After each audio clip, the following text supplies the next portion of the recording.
Pakistan won the toss and were looking to bundle out Canada quickly, but those hopes were dampened because of what Aaron Johnson did. He got 52 and Canada have managed 106 in their 20 overs. Aaron Johnson, the lone warrior, 52 of 44, a very disciplined effort there by Pakistan. We're back at Cricbuzz Live. I've got our opening bowlers with us still here, Simon and Joyda. We know in New York, a low score does not necessarily mean that it's over. No, not at all. Though they have to say that, they would also be saying that they have given the start that Aaron Johnson gave them.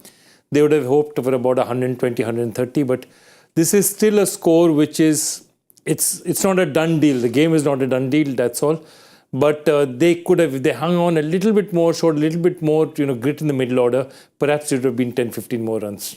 Simon, we'll have a look at the batting card. And like I said, besides Aaron Johnson, no one there. Kaleem Sana's 13, I think, were handy 13 runs towards the end, and the captain's 10 runs. But otherwise, nothing really to speak of for Canada. But a very impressive 52 from Aaron Johnson.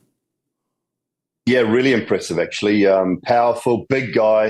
There was a couple of balls that you thought were just going straight up in the air, ended up going over top of long on for 6. He's obviously got all the power that is required. Played the type of innings that I think on this surface you might like to try and play. Anything that was slightly in his zone, he really went for and tried to hit through the line or down the line of it. Kept the good balls out for the most part, still was beaten, but you're going to be beaten on this type of pitch. You just have to make sure that when you get an opportunity, you put it away or you make the most of it. And he certainly did that. So impressive from Aaron Johnson, I thought.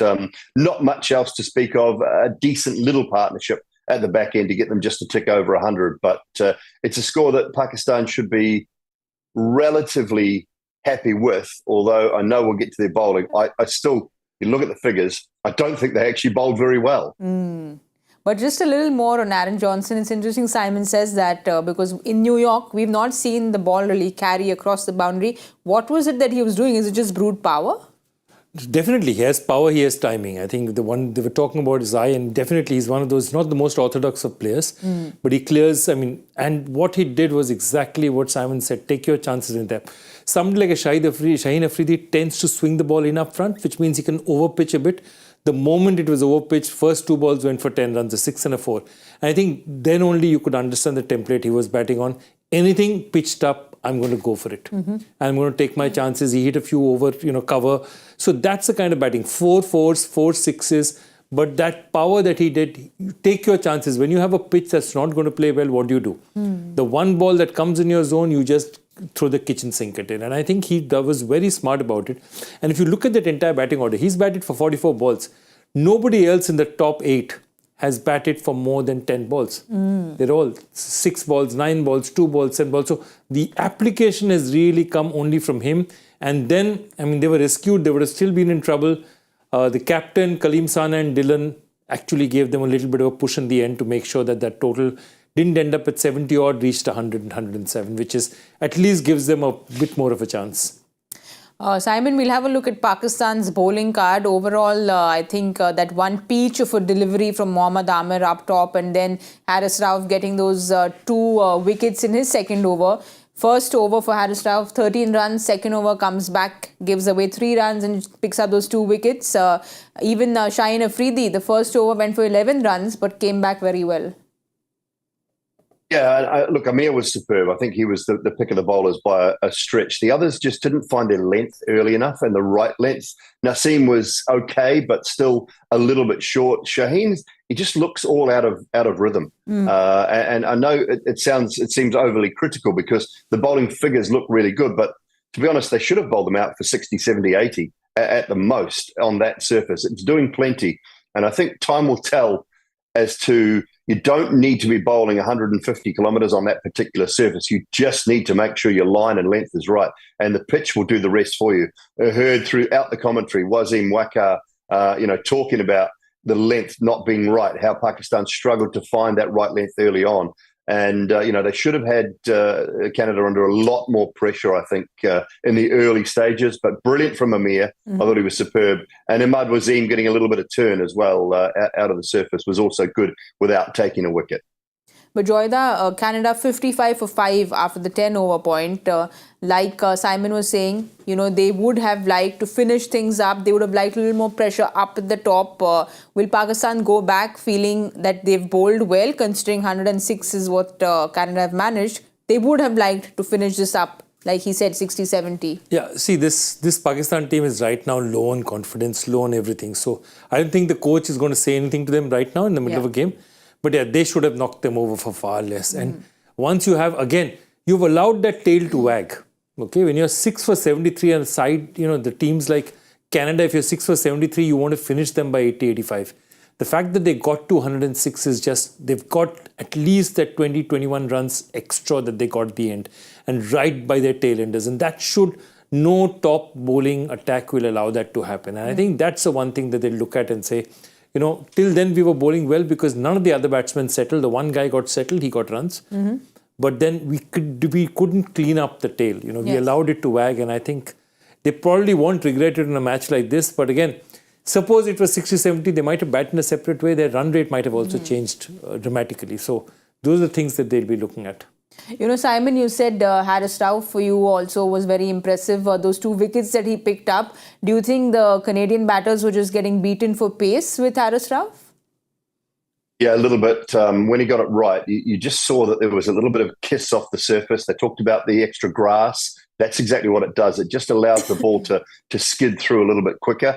And at Haris Rauf's pace, that's certainly something that, he would have taken a lot of confidence from. A little bit of pace, a little bit of bounce in the pitch. But again, it was a little bit few and far between the really good line and length deliveries. It's just one of those pitches. You bowl a good test match length, line and length. Don't worry too much about the bounces. Yes, the off-pace deliveries were working well. I didn't mind seeing a few of those. But that good test match line and length, it just proved very, very difficult to hit when they got it right. It was just, when you look at through the scorecard, a lot of boundary balls, a lot of dots and a lot of boundary balls. And I think that's the one area Pakistan will be just a little bit concerned with. And if Canada get it right, if Kalim Sana, if Hayliger, if Gordon can get that line and length right, even at mid-120s, mid to late 120s, I still think this is going to be a very difficult pitch to bat on. So that's what Canada will be able to take forward. Just where did Pakistan miss? They missed with too many 4 balls, too many boundary balls. But Simon said that the pitch was turning a little bit. Were you surprised not seeing Shadab bowl? Because we saw Imad Wasim bowl. He has been kind of their go-to spinner, not been in the best of form, but surprised that he didn't bowl? Yeah, look, I think there's one thing. On a pitch like this, you see what happens is leggies tend to be less accurate, but they tend to turn more in pitches. In pitches that are already giving you help, sometimes the finger spinner is much better because he has much more control over the ball. So if you pitch his length to length, his chances of going wrong are much less, and the pitch does the rest for you. I think that's the kind of philosophy they're saying that in New York. I'm sure once you go to other pitches and Pakistan, if they progress, I think Shadab will find a lot more bowling. But I think here, which is what you saw India also doing, it's not just the batting. They're preferring Aksar because Aksar can give you that ball on length, gives you nothing away. Okay, you've got to hit me in this area. Whereas if you're a leggy, you tend to give away a little bit more, and you're going to be a little more generous with your offering the way you bowl. Simon, a positive though for Pakistan was that run out, because we've seen the body language is very important for Pakistan, and today we saw Imad Wasim get a very crucial run out because it was Nicholas Curtin who's been their key batter. Yeah, that was the partnership that Canada would have been thinking, okay, we can just sort of keep this innings going here, keep those 2 key batters together, and brilliant from Imad. He's along with Shadab, probably one of the 2 of the better fielders in that Pakistan lineup. So you get an opportunity like that, 2 stumps to aim at, great pickup, great throw, and when you've got 2 guys batting together, one who is a whippet, very quick between the wickets, and of course you got a guy coming off a knee injury, not the quickest between the wickets. So it's difficult sometimes to get that combination right between 2 batters who are vastly different as far as their running skills between the wickets are concerned. And they pounced on it. And Imad did a great job there. And it was a crucial one, as you said. Well, like you said, Pakistan also need to get everything right, because I want to have a look at that points table, Joyda. They need to win, but they need to win in a good margin considering that net run rate. Absolutely. See, their only chance anyway is if the US loses, okay? Yes. So they've got to, the US, if they lose big games, that run rate is also going to come down in any case.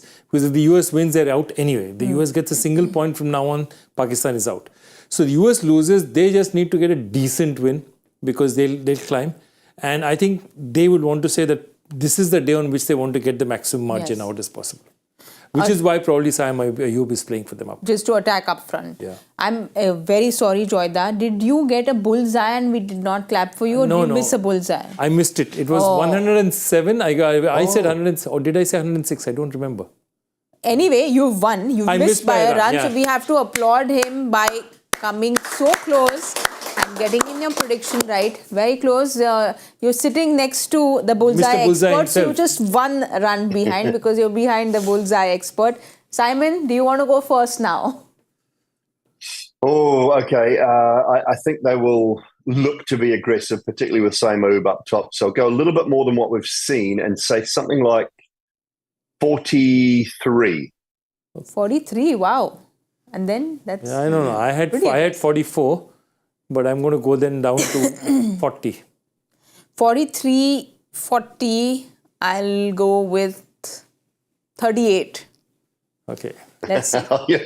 Gosh, it's very tight.